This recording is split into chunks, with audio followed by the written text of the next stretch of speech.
mi nombre es Julibet Navas y soy cursante de la materia de Derecho Penal General y yo les voy a hablar sobre las causas generales de atenuación de la pena, artículo 74 del Código Penal venezolano. Son aquellas causas por las que se pueden generar circunstancias que den lugar a la reducción de la pena normalmente aplicable por la comisión de un delito. La clasificación de las atenuantes según el sistema venezolano vigente se clasifican de esta manera: eximentes legales incompletas.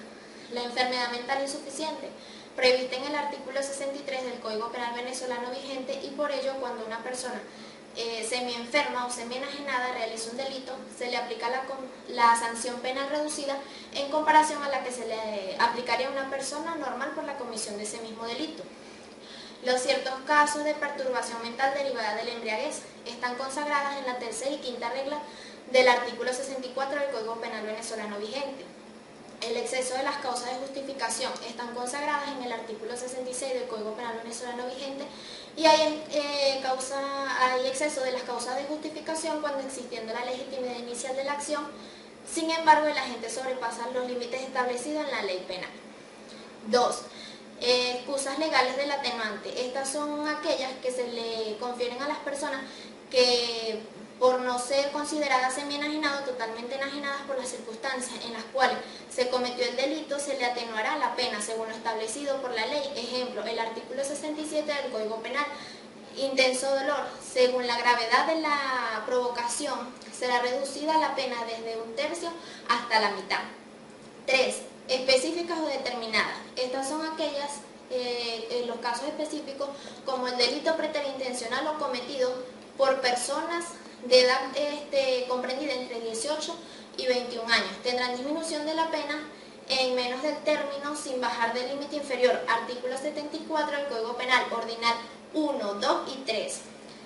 El ordinal 1, que es la primera de ellas, se refiere a la minoría de edad, por cuanto si para el momento de la realización del hecho punible el agente no ha alcanzado la edad de 18, es penalmente punible. En el caso de ser mayor de 18 pero menor de 21, el agente es penalmente imputable y penalmente responsable, aunque de forma atenuada. Ordinal 1 del artículo 74 del Código Penal. La segunda de ellas se refiere a que el sujeto activo no haya tenido la intención de causar un mal de tanta gravedad como el que se produjo. Este es el caso del homicidio preterintencional, ordinal 2 del artículo 74 del Código Penal. La tercera de ellas es haber precedido con injuria o amenaza por parte del ofendido, cuando no es de tal gravedad que dé lugar a la aplicación del artículo 67 del Código Penal. Las circunstancias de la atenuante indefinidas o determinadas. Estas están consagradas en el artículo 74 de ordinal 4, en donde no se enumeran formalmente, puesto que es el juez quien determinará cuáles son las circunstancias que se considerarán como atenuadas. Las causas de mitigación de la pena. La ley beneficiará a todas aquellas personas ancianas, puesto que quien comete un delito al tener más de 70 años se le cambiará la pena de prisión por arresto, que no exceda más de 4 años. Este es el caso en este caso el juez es quien tiene la facultad de cambiarlo por una medida de seguridad a su elección, y aquellas personas que se encuentren recluidas cumpliendo una pena al alcanzar los 70 años de edad, se le terminará toda pena corporal que hubiera durado 4 años. La enfermedad mental insuficiente. La psiquiatría ha establecido una zona intermedia entre la perfecta salud mental y la enfermedad mental suficiente, es decir, que estas personas no se encuentran enfermas ya que no están completamente sanas, sin estar definitivamente enfermas, y nuestro Código Penal lo establece como un causal de atenuación. La clasificación de la enfermedad mental suficiente. Las alucinaciones y las ilusiones. Las alucinaciones se considera como una creencia de sensaciones que no existen, y las ilusiones son una falsa apreciación o percepción o distorsión de la realidad. El sujeto percibe las cosas de otra manera, confunde un objeto con otro. Las obsesiones. Estas consisten en una psiconeurosis obsesiva, compulsivas, ideas pertinentes, como lo son precauciones que coartan la voluntad. Los delirios parciales. Se presenta en el individuo con características consistentes, sobrevalora las actitudes. Las impulsiones. Las personas que presentan estas anomalías saben que la acción que realizan es antijurídica, que es inmoral, mas sin embargo las hace. Un ejemplo serían los cleptómanos. La perturbación mental derivada por la embriaguez está consagrada en el artículo 64 del Código Penal venezolano vigente, y el cual establece varias reglas. Las causas generales de agraviación de la pena, artículo 77 del Código Penal venezolano vigente. A diferencia de las atenuantes, las agravantes darán lugar al aumento de la pena por la ley en circunstancias establecidas por la misma.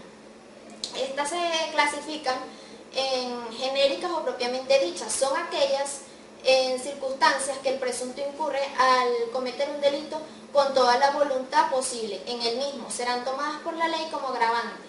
La imposición de la pena, por ejemplo, la alevosía, astucia, premeditación, fraude, fuerza, abuso de confianza y otras circunstancias establecidas también en el artículo 77 del Código Penal.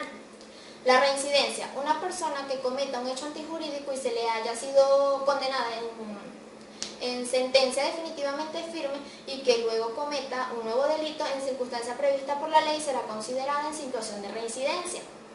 La reincidencia se divide en reincidencia genérica, que es la que se le aplica con pena entre el término medio y el máximo a quien antes de cumplir 10 años de condena definitivamente firme,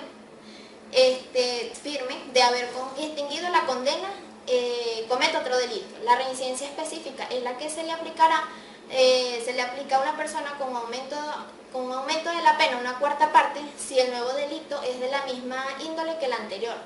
La multirreincidencia. Esta es una clase grave de la reincidencia específica, puesto que si una persona que ha tenido 2 o más sentencias es considerada la reincidencia múltiple. El concurso real de los delitos. El concurso real de los delitos se da cuando concurren varias acciones o hechos autónomos, es decir, que cada uno constituye un delito particular e independiente, aunque puedan merecer un solo procedimiento penal. No plantea ningún problema teórico importante. Cada acción por separado constituye un delito. El concurso ideal de los delitos es cuando una acción encaja en distintos tipos penales y por ende se da una unificación de las penas, es decir, cuando una misma acción o omisión infringe varios tipos legales o infringe el mismo tipo varias veces. Esto fue todo, muchas gracias.